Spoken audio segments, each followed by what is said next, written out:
Hello, everyone, and welcome to another NAGDA Connect conversation. My name is Matt Petersen. I'm NAGDA's Executive Director. Today, we're going to cover a topic that many of you have asked about, which is what do government plans do about small balance accounts and portability? And there are a lot of different ways our members approach that topic. We're going to talk about some of them today, but our focus is going to be on one solution called the Auto Portability Network. The network is a group of record keepers participating in a system to allow small balance accounts to automatically follow the participant, which is an interesting concept. So it's a novel idea, and joining me today to discuss it is Greg Long. Greg is the head of Defined Contribution Public Policy and Public Markets for Alight, and he's on the board of the Auto Portability Network. Welcome, Greg. Good to see you again. Matt, thank you very much. So let's start with right at the beginning. What is portability, and why is it an issue that you all felt needed to be solved? Okay. So auto portability is the automatic movement of small balance accounts after a participant changes jobs. And so the easiest way to think of this is auto portability makes the money follow the person from job to job. Now, this only works under $7,000 because that's the level at which plans are permitted to force out. But that's what the problem is. And the problem that auto portability is solving is leakage. And this happens all the time, which, people change jobs, that becomes a distributable event, and they take their $2,000 or $3,000. And it's when they do that, it's typically is penalized because if they're under 59 and a half, and then it's taxed, and then the rest is quickly spent. So money that was intended for retirement leaks out of the system, and then it's not there when they're in their 60s and 70s. And that's a problem. It is a substantial problem that creates issues for the individual and also society. And so auto portability is designed to mitigate and shrink leakage, and it's by like I said, getting the money to follow the person automatically. Yeah, I think of it, we've seen those charts in defined contribution plans, right, where you have that exponential curve of this balance that grows over time, and it grows exponentially, and you keep contributions coming in. But what that really depends on is that one pot of money follows the individual and continues to grow. It doesn't, we don't get that leakage part of it. We are going to talk about that at the conference this year. We do have a little bit of leakage, a leakage session that we're going to have, and we also have some data that we're going to talk about or going to release soon from our Pearl database to show where some dollars are going. So it's definitely a problem that's very relevant in public sector, also extremely relevant in the private sector. So how does the Auto Portability Network solve that problem? What is it that's unique about this, and who's involved? So it's a consortium of record keepers. So the organization is the business process. The movement of money is called Auto Portability, and then the organization is called the Portability Services Network, and that's made up of a group of record keepers. That's Alight, obviously. Fidelity, Empower, Vanguard, and then we have a couple other organizations, TIAA and Principal, that are in the process of building their capabilities. So we have 4 of the largest record keepers are operational today, and then the other record keepers are building that so they can be. One of them will be operational in January, and then I forget the date on the last record keeper. But just to be clear, that's not a closed system, because we eventually want all record keepers to be part of the Portability Services Network. And the one other player that's quite important here is called Retirement Clearinghouse, or RCH. They're the folks that came up with this idea, and so we helped create that. And now the way it works is it's a hub and spoke network in which RCH is at the central clearinghouse, just their name, Retirement Clearinghouse. They are the clearinghouse, and all the record keepers, when somebody, all the record keepers and the participating plans of that record keeper. So when a plan has to choose whether to participate here, but when they do, somebody leaves and they have $5,000.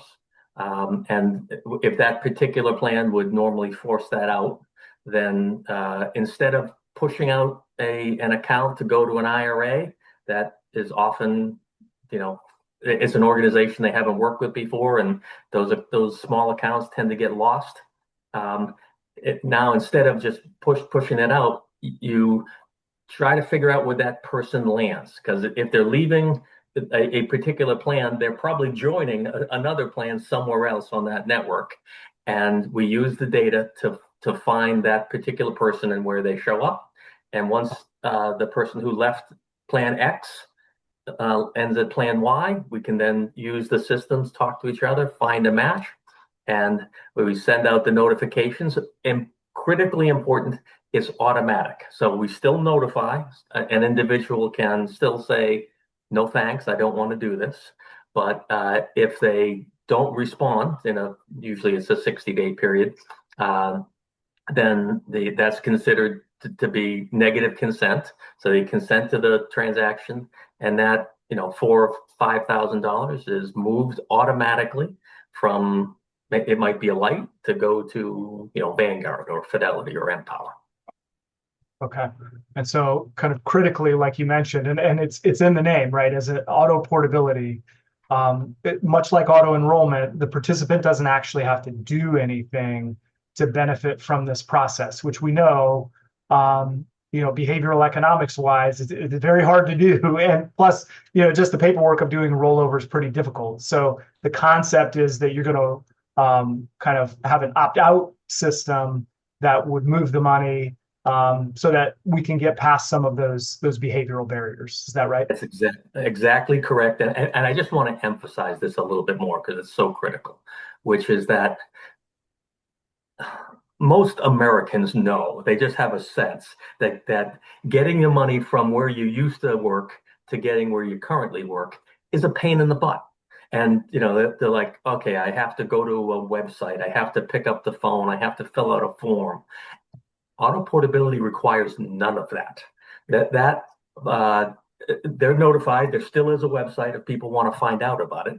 But in order to make the money to move from one plan to another, a participant does not need to go to a website. They do not need to pick up the phone, and they don't need to sign anything. It's designed to be automatic to really get over those behavioral barriers that are unfortunately causing a lot of people to damage their own retirement. Okay. So as I mentioned at the beginning, there are a couple of schools of thought on what to do with small balances. Some of our members try to keep them in because they look at it as just, extra assets under management that could help them, have a little more leverage when they're negotiating fees, those kind of things. So can you talk a little bit about the economics of both from a record keeping standpoint, and for those of you who don't know, Greg also used to run the Federal Thrift Savings Plan. So you can speak from a plan sponsor standpoint of, from those two perspectives, how do you think about the economics of just small balance accounts and moving these accounts around? Okay, this is a really important issue, and thanks for raising it, Matt. So I'll talk about the economics from the plan sponsor standpoint, and then later from the record keeper. So among the plan sponsors, there's a difference in behavior between corporate plans and governmental plans. Typically with corporate plans, their desire is to take these small accounts. They're generally paying a per head fee for record keeping services. And so they want to reduce their fees. So they want to get rid of these accounts. They want to push them out. And that might be helpful for reducing expenses to the plan sponsor, but it's not a great solution for the participant. They get moved to an IRA and they didn't really pick that IRA, and they might forget about it, and the movement is challenging. So the plan sponsor is financially incented to move those accounts out. In the governmental space, there's less of that. There are, and I want to be clear here, is that that's done out of paternalism. That's done generally out of plan sponsors wanting to do the right thing for their people. Like if they don't have to push them out, maybe they don't. Maybe they only do push out under 1,000. It kind of depends on the plan specifics. But you're not necessarily doing your participant a favor if they leave and they were only there a short time. Maybe they have $2,000 in their account, and they go somewhere else, and 5 years and 10 years goes by. That account can be forgotten really easily, and that's when we end up with missing participants, and everybody's going to track them down. So the thinking from the plan sponsor is, let's help them by allowing them to stay, but that's not really the best solution. Is for the money to follow the person, and so it all stays together, and that's what we try to do with auto portability. Now, on the record keeper side, is typically these accounts, when they move, what happens today without auto portability is these accounts move to an IRA. It's called a safe harbor IRA, or sometimes called they call it a SHIRA. So it just goes there and stays there until a participant does something with it. And there's some revenue that's involved typically between the safe harbor provider and the record keeper. So there's a few nickels in there for the record keeper to make. But with auto portability, the economics are, the record keeper revenue on auto portability is zero. But so sometimes people ask me is, okay, if Alight and Fidelity and Empower and Voya, not Voya, excuse me, Vanguard, if they don't make any money off this, why are they doing it? And the reason is because the industry has a problem. That we have millions of these tiny accounts floating out in the world, and they get lost and they get forgotten.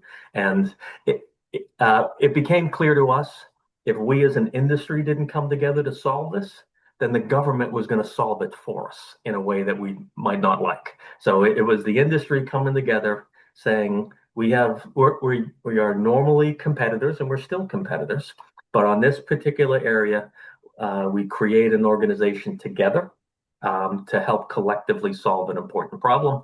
And even though the revenue is not there, it's good for the health of the industry, and that is in our interest. It is important that we have a healthy defined contribution industry now and as far as the eye can see, and auto portability helps that.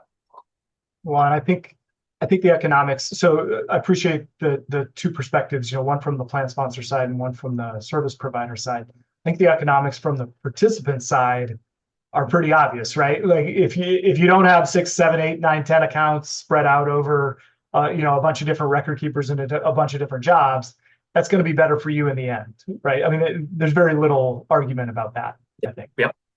And I'll go a step further, which is and I hesitate because sometimes this sounds like a used car salesman, but auto portability is good for the participant, it's good for the plan sponsor, and it's good for America. And the reason why it's good for the participant is just what you said. Keep all my accounts together. Instead of paying a bunch of fees to 8 different places, I just have it at one place. And then for the plan sponsors don't want to deal with lots of small missing accounts. They don't want to deal with thousands of $2,000 or $3,000 accounts that get lost and forgotten. And for America, like we have a meaningful savings gap. An organization that you're familiar with, EBRI, the Benefit Research Group, they've done their homework and said if auto portability was adopted by the industry as a whole, and you take a look at it over a 40-year career, that this meaningfully solves America's savings gap by about $1 trillion over a 40-year period. So it's like I said, good for participants, good for plan sponsors, good for America. If it's good for America, how can we argue against it, right? Yeah. So, well, let's talk about the vision a little bit. So, in an ideal state, this is still kind of an early concept, right? I think It's still put off the ground, like you said. There's still record keepers who are adopting it. There are several record keepers who aren't part of the consortium yet. So, how would this look in the future if everyone adopted it and bought into it? What's the vision for the whole system? So It is important to recognize that this becomes more and more valuable as the network grows. It's the network effect.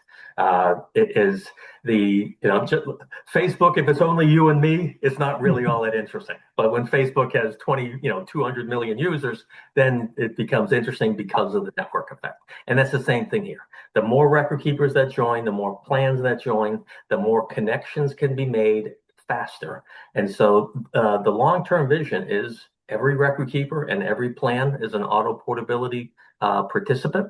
And so if I leave plan X today and start a new job, next week, that the ability to find me on that network happens very quickly. We do these searches once a month. And so within a month, I find you, I move your money, and we take out massive amounts of friction and frustration. I mean, the amount of people that complain about how difficult it is to get money from one place to the other is, I think everybody recognizes that. And this is designed to drastically simplify that process and do it for the people that change jobs, especially for the people who typically younger, changing jobs more rapidly. This is a way to take a lot of friction out of the system and help people retire. Yeah, and we know that friction is really the biggest barrier, right, to people being able to build up accounts. So, is there friction from the federal side? Could this be implemented today, or is it up and running today in a way that you envisioned it, or is there still some legislation? Is there still some regulation that has to happen to make it more widely adopted and better supported? So the good news is it's up and running today. We have legislation that came out in the Secure 2.0 package that made auto portability real in statute. So there's a law that defines what an auto portability transaction is and an auto portability provider.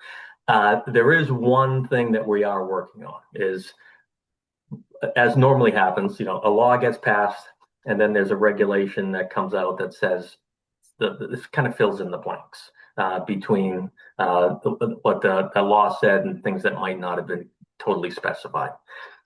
There was a proposed regulation on auto portability. It included a few things that we didn't think were particularly necessary. Maybe, it went to not just wear a belt, but wear a belt and suspenders. And we think that they're going to pull that. We've advocated for the Department of Labor to remove that regulation because we don't think we need it. And we've made that petition to the Department of Labor. They have not yet acted on it, but we are watching that closely. But that's not necessarily a barrier, but there are a few plan sponsors that said that, hey, is this what's going to happen with this regulation? And that leads to a few question marks that we would prefer to avoid. And if that regulation gets withdrawn, then that will be helpful. Okay. And you mentioned before, as you mentioned, the plan sponsors, it is each sponsor has to adopt the auto portability feature.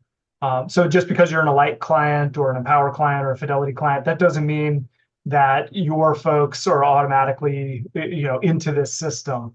Can you talk a little bit? I know there are a lot of different rules. Some of our state plans, it's state legislation.